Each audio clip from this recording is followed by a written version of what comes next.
वाराणसी विकास भवन में अग्नि से बचाव हेतु कोई भी संसाधन दुरुस्त नहीं लगे हैं। वाराणसी विकास भवन में अग्नि से बचाव के लिए कोई संसाधन दुरुस्त नहीं लगे हुए हैं। अग्निशमन यंत्र 2017 में ही एक्सपायर हो चुके हैं।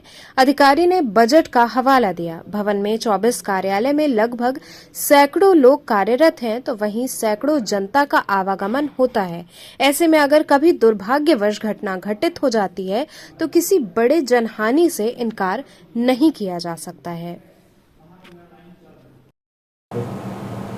ऐसा है कि जो पूर्व में फायर से संबंधित प्रिकॉशन के लिए लगा था वो इस समय कार्य नहीं कर रहा है, और हम लोगों ने फायर डिपार्टमेंट को लिखा भी है और उनसे फ़ोन पर वार्ता भी की है कि इसके संबंध में एक डिटेल रिपोर्ट दे दें, जिससे कि उस एस्टीमेट में जो भी बजट की आवश्यकता होती है उसकी हम लोग डिमांड शासन स्तर से कर सकें और धनराशि प्राप्त होने के आधार पर प्राथमिकता में उस कार्य को हम लोग करा सकें।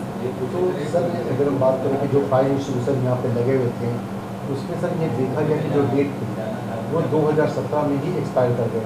2017 से 2022 5 साल तक गए थे। अगर इस बीच में अगर किसी प्रकार के टेस्टी हो जाते, क्योंकि यहाँ पर सर अगर देखा जाए तो 24 कार्यालय विकास भवन में है। अगर कोई घटना अगर घट जाती है सर, तो आखिर इसका जिम्मेवार कौन है?